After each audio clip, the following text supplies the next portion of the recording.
Bonjour à toutes et à tous, aujourd'hui épisode spécial hors série dans le cadre du Refugee Food Festival qui déploie en ce moment même en France sa 10e édition.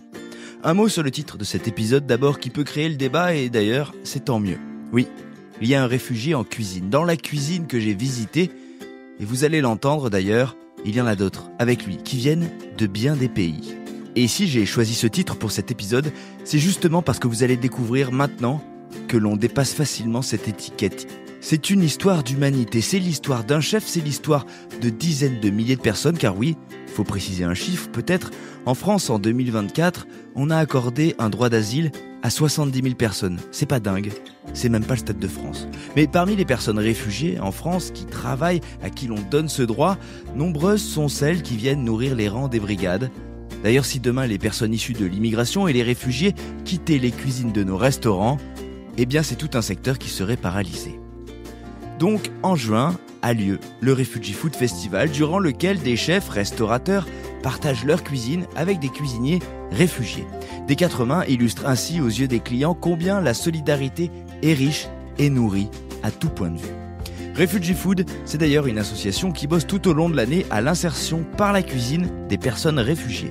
Ils assurent des buffets pour des entreprises, viennent en aide dans certaines situations pour de la distribution de repas, et avec une team de réfugiés assurent ainsi la production de dizaines de milliers de repas chaque année. Bref, vous avez compris, il s'agit ce mois-ci avec le Refugee Food Festival d'ouvrir les yeux et de comprendre ce qui se joue en cuisine, dans les restaurants qui nous entourent tous. Il s'agit de prendre conscience et de regarder sans préjugés la situation d'une personne réfugiée. Pas facile. Alors j'ai décidé de mettre mon grain de sel dans l'affaire pour éclairer justement cette situation. Vous allez entendre l'histoire du chef Haroun Asso.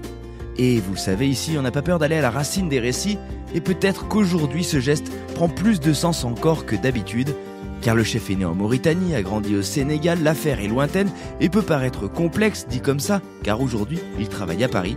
Mais je vous garantis que cet épisode va vous donner à réfléchir et je vous encourage à écouter le récit de vie hors du commun d'un chef venu de loin qui a découvert la cuisine sur le tard mais qui en fait une raison de vivre.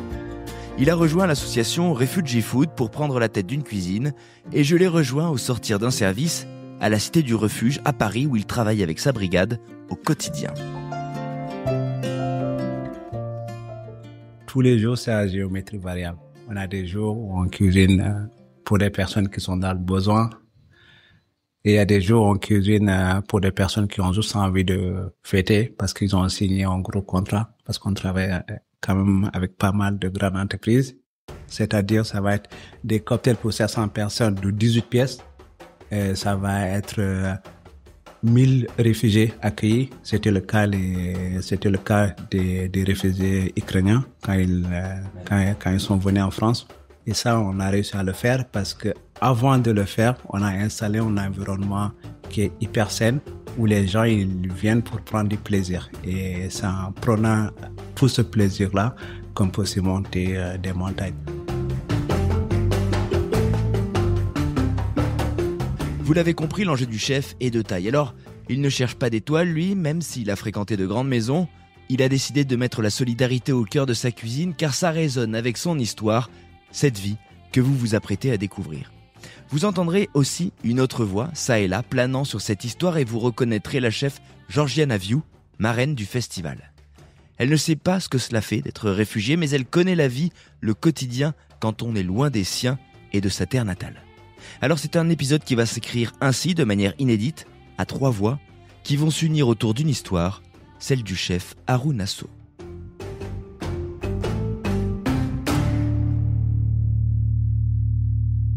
Ta place aujourd'hui, ton rapport à la cuisine, moi, la question que je me pose, c'est d'où il vient ? Est-ce que tu l'as toujours eu ? Est-ce que tu as toujours cuisiné ? Est-ce que tu veux bien qu'on monte le fil de ton histoire à toi pour savoir ce qui nous a apporté justement cette énergie qui emmène tous les autres aujourd'hui ? Là où je viens, c'est pas les hommes qui cuisinent. Moi, je viens au fond d'un village en Afrique de l'Ouest où un peu c'est les traditions, c'est les femmes qui cuisinent. Dans quel pays ? En Mauritanie. Uh-huh. Et j'ai grandi au Mali. J'étais toute mon enfance là-bas jusqu'à 16 ans. Après, je suis reparti en Mauritanie pour être recensé. Parce qu'en fait, on parle beaucoup de réfugiés. Il faut savoir aussi, il y a des apatrides. Apatride. se dit d'une personne dépourvue de nationalité qu'aucun État ne reconnaît. Rendons-nous compte. Pendant des années, Haruna ne pourra jamais affirmer d'où il vient et les événements vont encore bouleverser son destin. Quand la guerre éclatait en Mauritanie, c'est une guerre qu'on parle assez peu, mais qui est assez violente. La guerre d'éradication de la population noire en Mauritanie dans les années 90. Donc, c'est la de faire sortir toutes les Noirs de la Mauritanie, au sud de la Mauritanie, parce qu'ils sont considérés soit des Maliens, soit des Sénégalais. Alors que mon père, il est de Mauritanien depuis plusieurs générations. Et ils sont partis réfugiés après ma mère, elle est retournée, c'est sa mère à Dakar. Jusqu'à mes 7 ans, j'ai une éducation de la grammaire. Donc, tout est permis dans le quartier. Je peux tout dire, je peux tout faire. Et quand mon père, il est revenu, il n'a pas aimé ça. Il a dit, mon fils, il faut pas qu'il soit ça. Et c'est là qu'il a décidé de m'envoyer au Mali pour apprendre le Coran. Du jour au lendemain, à 7 ans, Haruna va donc devoir quitter les siens pour devenir un talibé. Un talibé, au premier sens du terme, comme le chef vient de le dire, c'est un disciple qui apprend le Coran. Ces enfants, jusqu'à l'adolescence, sont confiés à un maître qu'on appelle marabout et qui va leur enseigner la religion. En contrepartie, ces enfants doivent contribuer à des tâches domestiques et mendier pour se nourrir, mais aussi pour subvenir aux besoins de leur maître et de sa famille.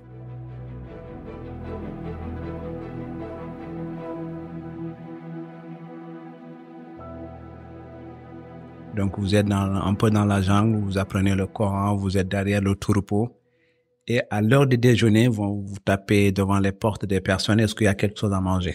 Moi, j'ai mangé ça pendant 16 ans au Mali, à Kay, à Bamako, à Oreniwa. Donc, j'ai passé toute ma vie à taper la porte chez des gens, est-ce qu'il vous reste quelque chose à manger? Et c'était des moments très durs parce qu'on ressent beaucoup de rejet. Parce que on n'est pas à notre place, parce que nos parents ils ont décidé, en tout cas moi, mes parents ont décidé de me mettre au monde parce qu'ils pouvaient subvenir à mes besoins. Et malheureusement, c'était pas le cas. Ouais. Et mon rapport à la nourriture, cette demande d'aide à chaque fois qu'on me donnait, ça m'a quand même forgé. Et ça m'a permis aussi de comprendre que la nourriture ne tombait pas du ciel, même si on me le donne.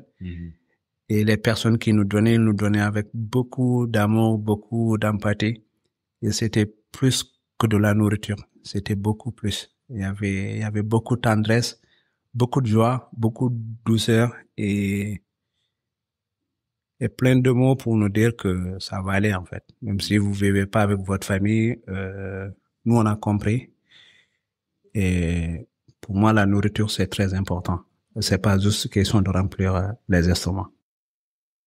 De cette jeunesse-là, ce que je comprends, et on sent cette émotion aussi en se rappelant ses souvenirs, c'est qu'il y a une forme de solitude, parce que tu dois aussi un petit peu te débrouiller tout seul, et ton rapport à la nourriture, finalement, il est déjà de l'ordre de la demande, c'est-à-dire qu'il faut aller la chercher, il faut demander, et elle dépend de la volonté et de la générosité des autres, finalement. Ouais. Il faut aller la chercher, et en allant le chercher, il faut savoir mettre plein de choses. Actuellement, je suis chef. Mais à chaque fois, je me souviens de ça. La nourriture, il faut que ça soit accompagné plein de messages, plein d'engagements, plein de volonté.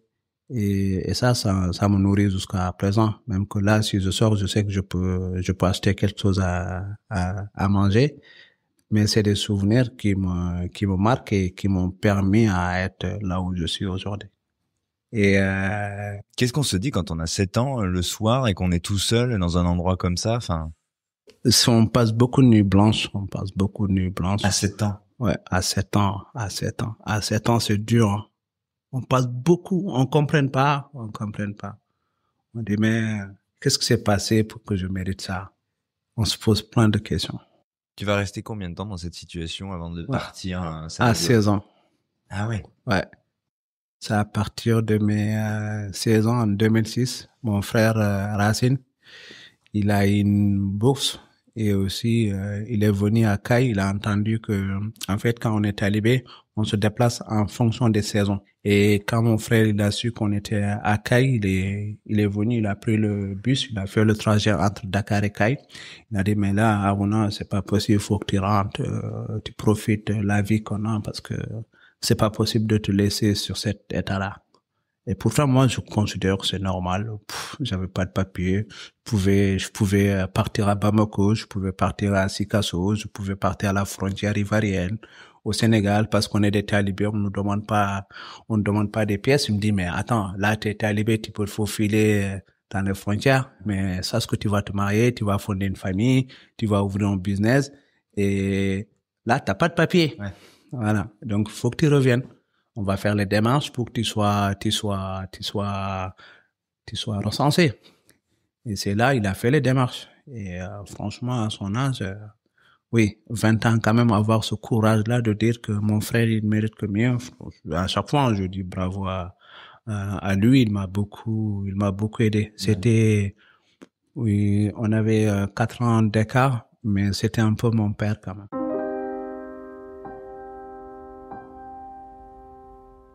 Après une enfance de solitude, loin des siens, Aruna revient donc, grâce à son frère, dans le pays où ses parents sont venus se réfugier. Mais au Sénégal, ce n'est pas évident de trouver sa place quand on vient d'un pays voisin. Et la difficulté du réfugié, on le voit ici, finalement, elle existe dans tous les pays.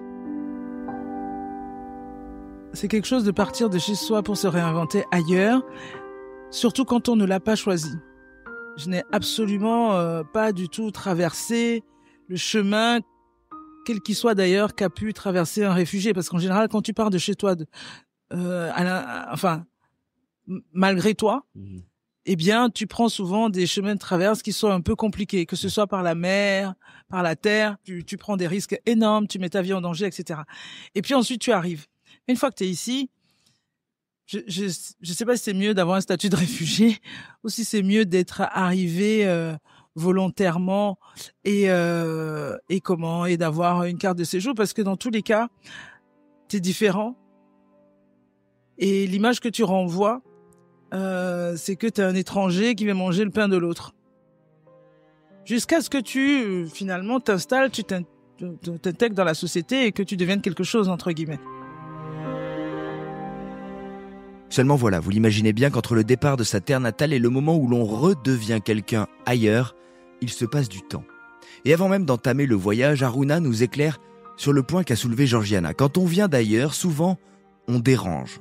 On est visible comme une pièce qui ne fait pas partie du puzzle originel. Et la richesse qu'on peut y apporter, ce n'est pas la première qualité qu'on prête à un réfugié. Au Sénégal, c'est très compliqué. En fait, il faut savoir, dans ces pays-là aussi, le mot réfugié, c'est très compliqué. Parce que c'est fort quand même là-bas, le rejet du voisin qui cherche la protection. C'est pas qu'en Europe ça se passe, hein. Le rejet, il est partout. Et pour obtenir un statut de réfugié là-bas, c'est dur. Parce que il y a les Sénégalais noirs comme moi qui se disent: vous êtes Mauritanien, vous avez le droit d'être dans vos terres, donc on va pas vous donner une protection, parce que sinon c'est la porte ouverte aux autres, alors qu'on souffrait derrière. Ouais. Et une fois, mon père me dit: tiens, vas-y, viens, ensuite tu vas faire une demande d'asile, tu vas rester là-bas, après tu vas faire ta vie comme tu le sens, comme tu le veux. Donc, on part en Suisse.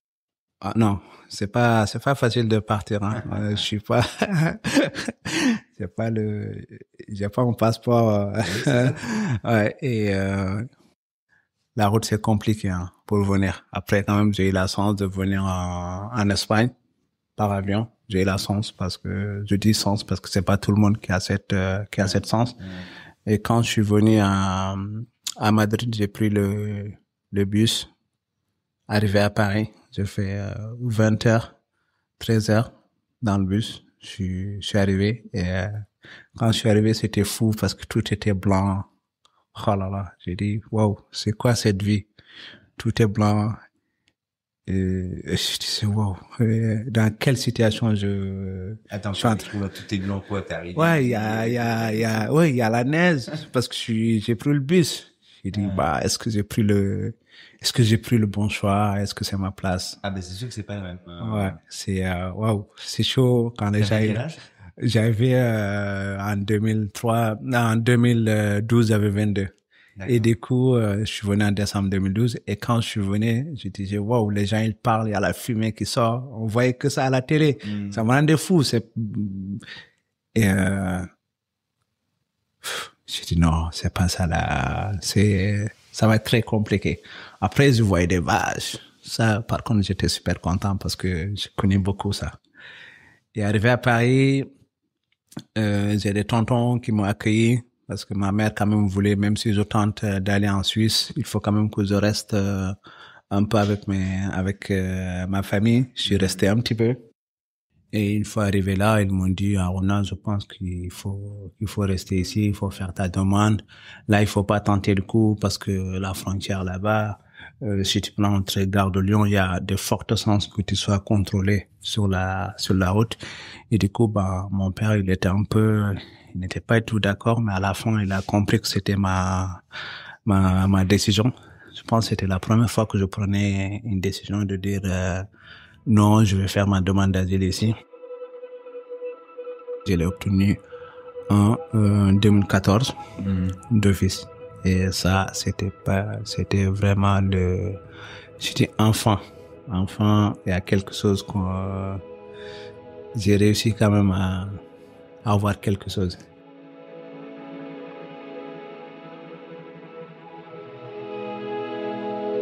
Et surtout quand l'offrande me dit, ça c'est votre acte de naissance. Je disais, wow, on a passé autant de temps pour avoir un acte de naissance. Et là, au bout de 12 mois de procédure, enfin, je peux dire qui je suis.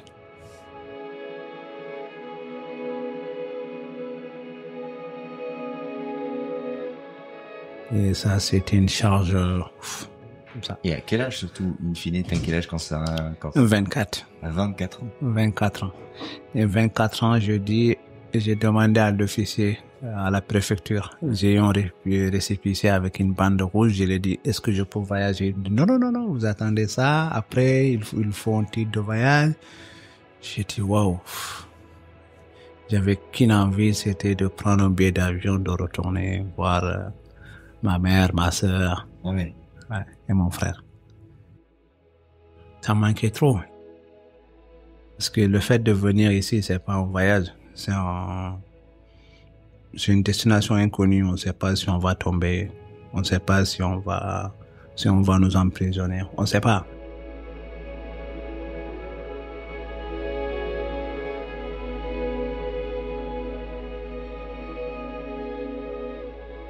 Et on m'a envoyé dans le 19e arrondissement. Je me rappelle plus du centre parce que je suis pas resté longtemps.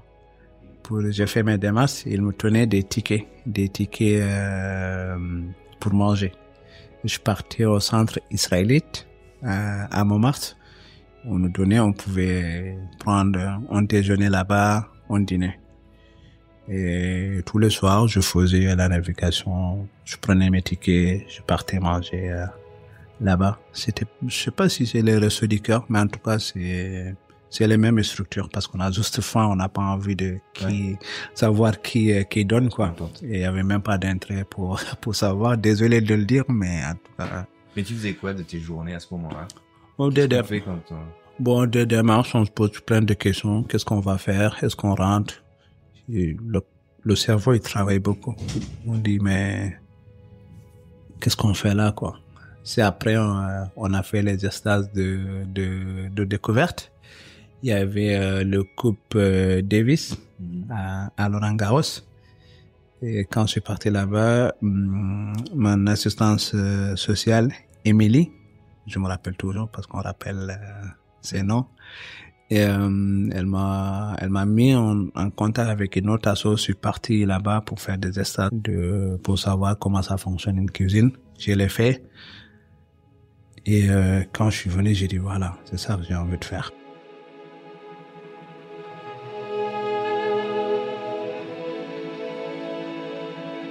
Il y avait une soixantaine de personnes. Ils parlaient le briefing avec des filles. On va faire ça, on va faire ça, on va faire ça. Tu ne sais rien faire. Ouais, je comprenais rien. Quand il disait pièce cocktail, j'ai dit, wow, cocktail. Et là, il y a personne qui parlait, prend note. Oui, chef, il part. J'ai dit, ah ouais, là, il y a de la discipline. J'ai envie vraiment de travailler dans cet univers-là. Bon, on me donne Ça te plaisait, quoi, le fait que ce soit organisé? Oui, oui, truc, oui. Un cadre fixe, ça me plaisait. Ça, je dis, là, ça me parle. Et j'ai réussi à avoir un centre de formation à Boulogne, INFREP de Boulogne, 92. Je me suis inscrit là-bas et ils m'ont dit d'aller chercher une école. J'ai dit, wow, une entreprise. J'ai dit, wow, chercher une entreprise, ça va être compliqué. C'est un hein? truc d'alternance, c'est ça? T'as Ouais, un peu de cours et un peu de... Et du coup, j'ai réussi quand même à avoir et je suis parti au Pullman Tour Eiffel. Et quand je suis arrivé au Pullman Tour Eiffel, il y avait une quarantaine de cuisiniers. Et j'ai dit que je veux apprendre. Et quand on a commencé, j'avoue que c'était quand même un peu dur parce qu'on se dit, mais en fait, qu'est-ce qu'on fait là? Est-ce qu'on a fait le bon choix?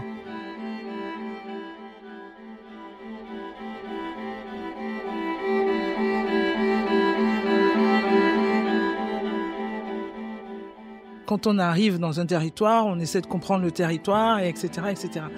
Mais au début, c'est à sens unique. En fait, tu dois emmagasiner tellement d'informations. Comment on vit, qu'est-ce qu'on mange. Enfin, du jour au lendemain, tu manges plus ce que tu dois manger.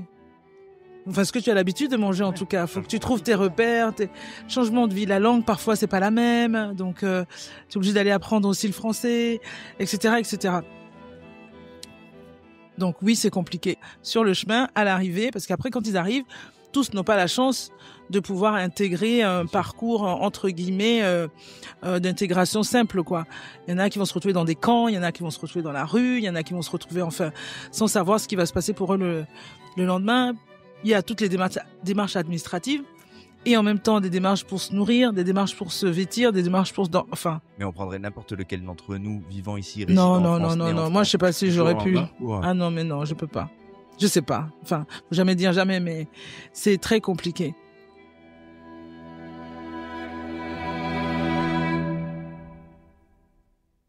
Comment t'es accueilli, en l'occurrence dans un premier environnement professionnel? Qu'est-ce qu'on te donne à faire? Comment ça démarre?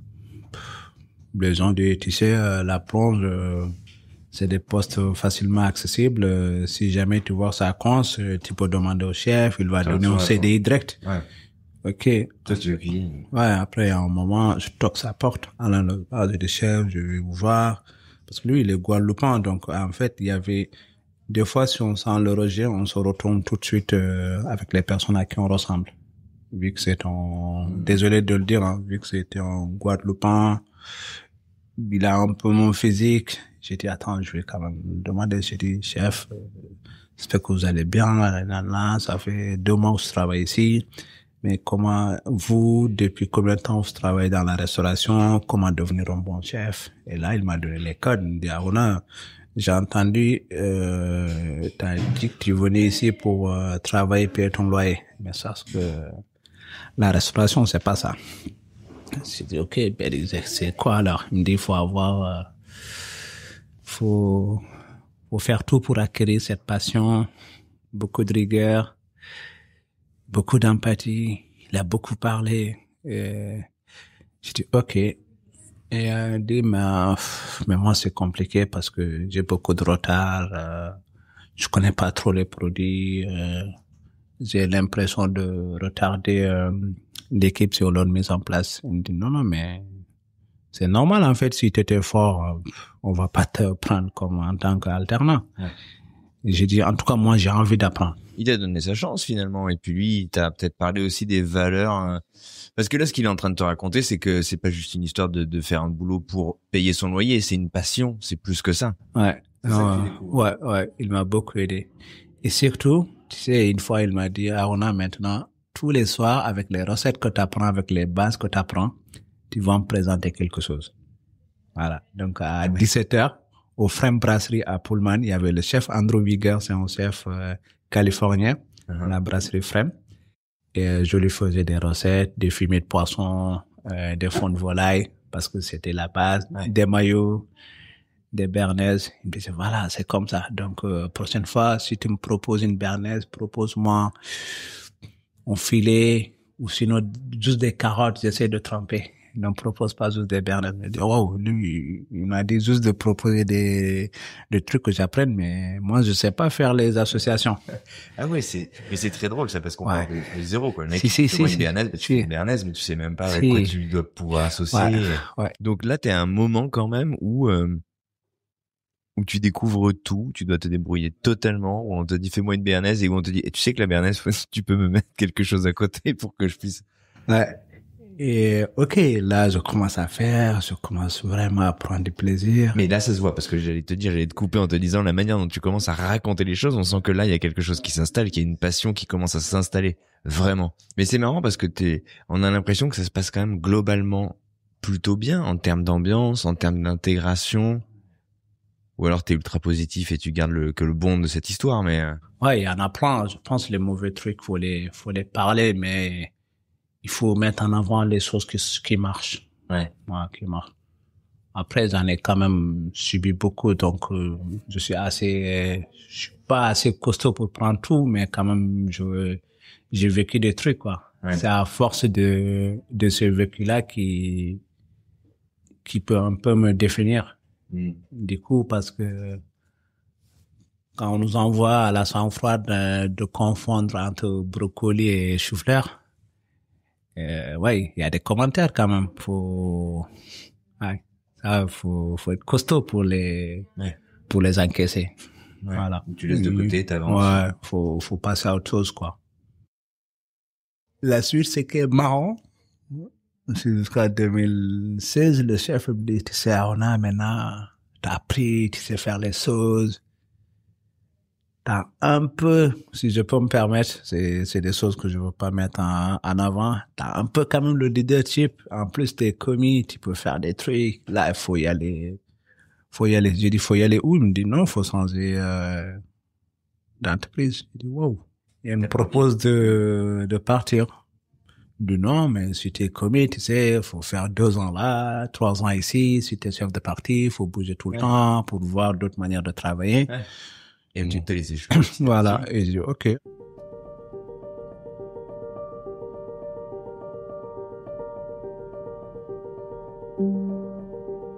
Aruna va alors répondre à une offre, et pas des moindres, puisqu'à ce moment-là, on cherche un chef de parti au Royal Monceau. Aruna se présente donc à l'entretien pour intégrer le palace et à la question « Tu peux commencer demain ?» Il répond par l'affirmative. Le chef ajoute qu'il va devoir s'accrocher car le poste en a vu plus d'un craquer. Aruna s'accroche, assure le room service, puis les petits déjeuners, les brunchs, il tient la route, il monte en grade et se voit proposer un autre poste dans une autre maison. Ce sera Châteauforme, une société spécialiste des séminaires d'entreprise qui voit en lui un potentiel bras droit du chef. De grandes entreprises viennent dans des lieux prestigieux et la nourriture doit être à la hauteur. Aruna So devient alors second et découvre un sentiment précieux sous l'aile de son supérieur. Le chef Sébastien, il m'a fait confiance, parce que donner ses responsabilités comme moi quand même en 2018, c'est fort, c'est maintenant quoi. Ça veut dire quoi, parce que les auditeurs le voient pas, mais tu dis comme moi en te montrant, en désignant ton visage, et c'est quoi? C'est quoi? C'est tes origines, c'est ton expérience? C'est quelque chose où peut-être je le parle mal ou peut-être parce que je suis pas à l'aise à le parler. Mais en tout cas, dans la restauration, on sait tous comment ça se passe, quoi. On sait tous, on peut être bon, on peut être très bon. Ouais. Et arriver à des postes de responsabilité, ça passe pas. Et pourquoi? Parce que on se parle de quoi? On se parle de ton origine? Parce qu'on parle de ton origine, on parle des fautes de français, on parle, tu connais pas, on parle, t'as pas les codes. Ouais. Mais quand il s'agit de rester derrière le piano, là, tout de suite, on sait qui fait quoi. Ouais. On sait, qui envoie les onglets de bœuf, qui fait les magrets. Mais quand il s'agit d'avoir un poste de responsabilité, tout de suite, ça peut bloquer. Ouais. Et lui, il m'a donné cette responsabilité d'être son second et de me faire entièrement confiance. Et on voit que ça te touche, la confiance dont le chef a fait preuve. Alors, je sais pas si ça te touche parce que elle était authentique, sincère, et ça je l'imagine, ou si ça te touche parce que par ailleurs on te la donnait pas, cette confiance. J'ai un peu l'impression que c'est ce qu'on se dit, c'est que c'est très difficile quand on vient d'ailleurs, quand on a une autre culture, quand on parle difficilement, tu le dis, de faire sa place et d'acquérir la confiance de ceux qui peuvent nous donner une place, justement. Ça a l'air d'être extrêmement compliqué. Tu le dis avec ta pudeur là, hein, mais non, pas avoir peur de non, c'était sincère. Et c'était sincère, il y avait une vraie volonté de sa part. Ouais. Ouais. Ouais, mais c'était touché parce que par Ouais, ailleurs, beaucoup. Parce qu'on voit des choses quand même. Hein. Comme je disais avant, il faut retenir des trucs bien parce que c'est important aussi de penser aussi positivement. Où est-ce que ça déconne et où est-ce que ça ne fonctionne pas? Je suis d'accord. Pour avancer, il faut penser positivement. Mais en tout cas, oui, il y a des moments où c'est dire. Et quand on voit des personnes qui nous donnent la parole comme ça, on dit, c'est précieux, hein. C'est précieux que... Ah mais, moi, ce qui me choque dans ce que tu es en train de me dire, c'est qu'on se dit que c'est précieux parce que c'est pas du tout courant. C'est ça le problème, en fait. Moi, c'est que j'ai l'impression que ce que tu nous racontes en creux, c'est que, la plupart du temps, c'est plutôt des gens qui te mettent la tête sous l'eau, ou qui t'aident pas, ou qui te donnent pas confiance, ou qui te tendent pas la main, en fait. Le chef, il est là pour représenter l'image. Ouais. Mais derrière, il y a des vrais guerriers et des guerrières, hein. Beaucoup. Et malheureusement, ces personnes guerriers et guerrières qu'on parle pas assez souvent, il y a beaucoup de personnes quand même qui viennent d'ailleurs. Ouais. Et souvent qui sont pas mises en avant.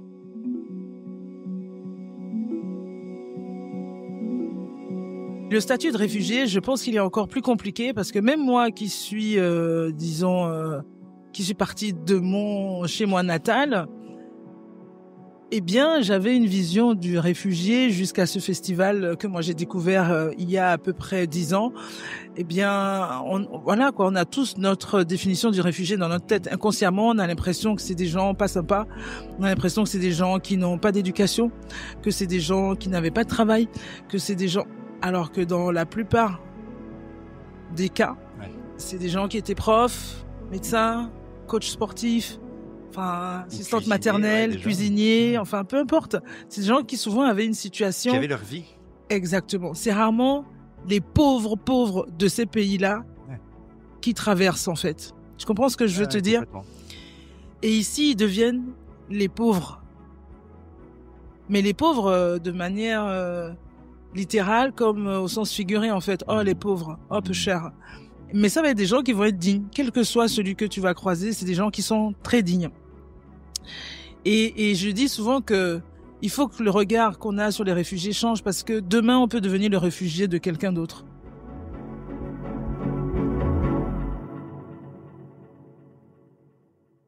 Alors, raconte-moi comment Refugee Food arrive dans ta vie ou toi dans la leur, mais comment se fait cette rencontre? À la fin de 2018, à la dernière minute, Carlos, c'est un réfugié colombien, aujourd'hui qui fait des meilleurs cafés de Paris. Et il va falloir que tu nous donnes l'adresse après, parce que comme si tu balances meilleur café de Paris, moi il va falloir que je mette l'adresse du meilleur café de Paris. Pour Aruna, oui, c'est le meilleur. Et du coup, une contact, je connais une association qui accompagne des réfugiés. Est-ce que tu souhaites faire le festival? Ils vont faire une clôture à la dernière minute de notre programmation et j'arrive. Je dis ouais, c'est sympa. Je repars tranquillement, comme si rien n'était.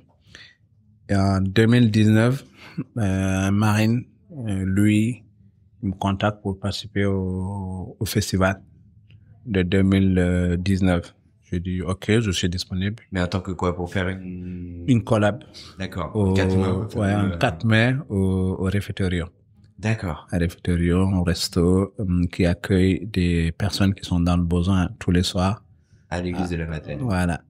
Et du coup, je le fais. C'était ça a changé beaucoup aussi quand je l'ai fait. C'était top. Mais par contre, je me suis posé 1000 questions. J'ai dit mais pourquoi autant de produits arrivent à la banque alimentaire?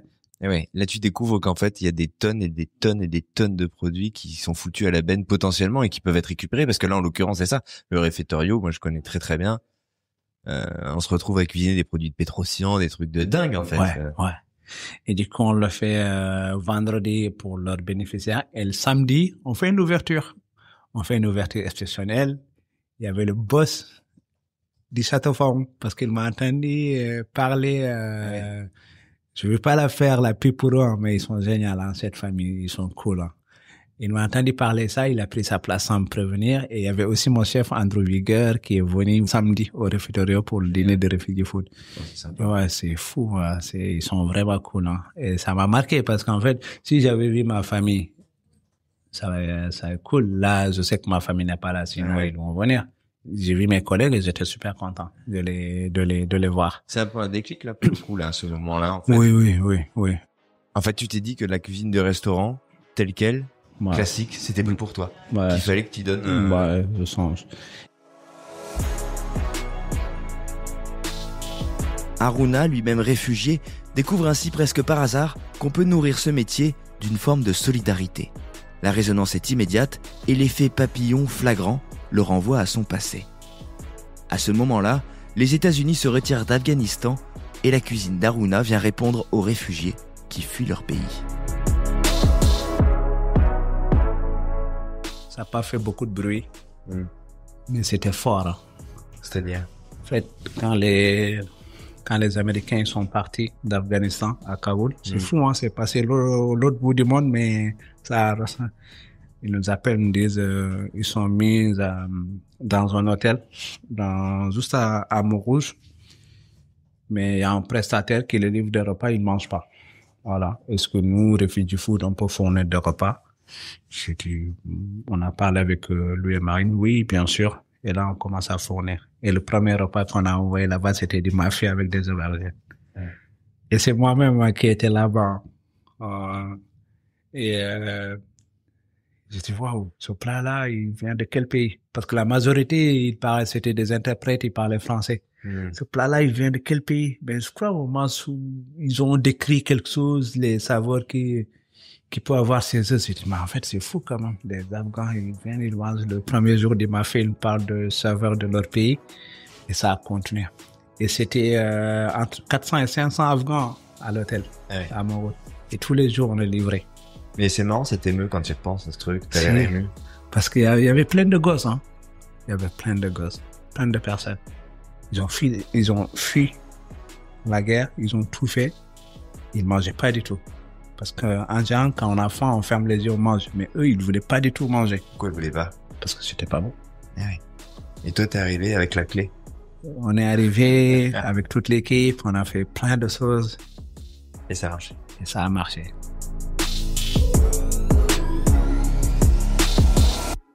Et on voyait le sourire là, avec plein de difficultés derrière, hein, mais on voyait quand même, c'était un moment satisfaisant pour eux. Et ça, c'est important. Et ça me rappelait les souvenirs quand j'étais talibé au Mali. Mais c'est ce que j'allais te dire, ça me rappelle ce que tu me racontais, c'est-à-dire qu'on se parle pas de nourriture, en fait. On se parle de tout ce qu'il y a autour, en fait. Tout. Parce qu'un bon plat, bien dressé, bien garni, on a tendance à l'oublier, c'est un signe de respect. Et surtout moi, ma mère, elle est sénégalaise. Hein. On dit pays de la teranga, l'hospitalité. Ça commence toujours par un ventre plein.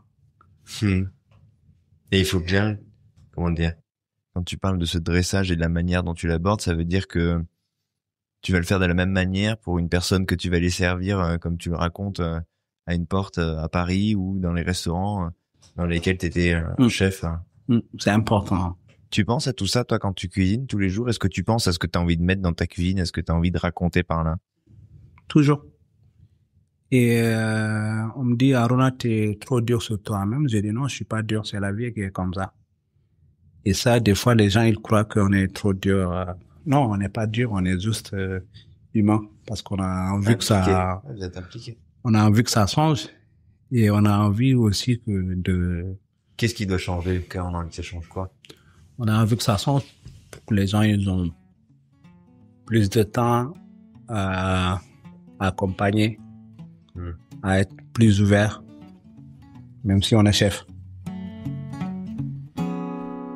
Parce que ce qu'on se dit depuis le début, c'est qu'on s'aide pas assez, en fait. Et même dans ton parcours, ce que tu dis, c'est qu'on t'a pas assez... Ouais. Je pense qu'il faut être très ouvert et il faut pas minimiser une personne, ses capacités, ce qu'il peut faire, et voir comme chaque personne en cuisine a quelque chose à apporter. Alors voilà, j'ai voulu finir sur ces mots. Pas sur les mots d'une personne qui a dû quitter son pays, qui s'est battue pour faire sa place, pour servir, donner le meilleur, pas sur les mots d'un réfugié, comme l'indique la couverture de cet épisode. Non, j'ai voulu finir sur les mots d'un chef. Parce qu'au final, l'histoire incroyable d'Harouna Sow, à laquelle nombre d'entre nous n'aurions pas même survécu, c'est l'histoire d'un chef qui gère aujourd'hui à sa manière, vous l'avez entendu, avec les autres, une brigade qui délivre chaque jour des plats pour celles et ceux qui viennent s'attabler ici, à la Cité du Refuge, à Paris, et pour les employés des entreprises qui font appel à l'association Refugee Food pour nourrir leurs banquets. Vous me direz vos impressions sur cet épisode et je vous invite à vous rendre sur le site du Refugee Food Festival, profiter des événements organisés ce mois-ci dans une dizaine de villes de France.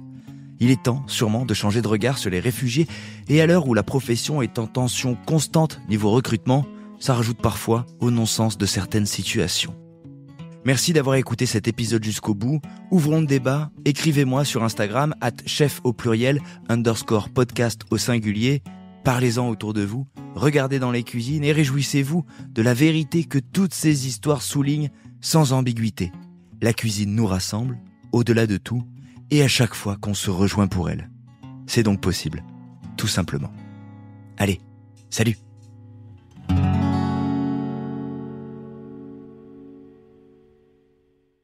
La cuisine est un langage universel qui permet finalement de faire un pas vers l'autre. Mais dans les deux sens.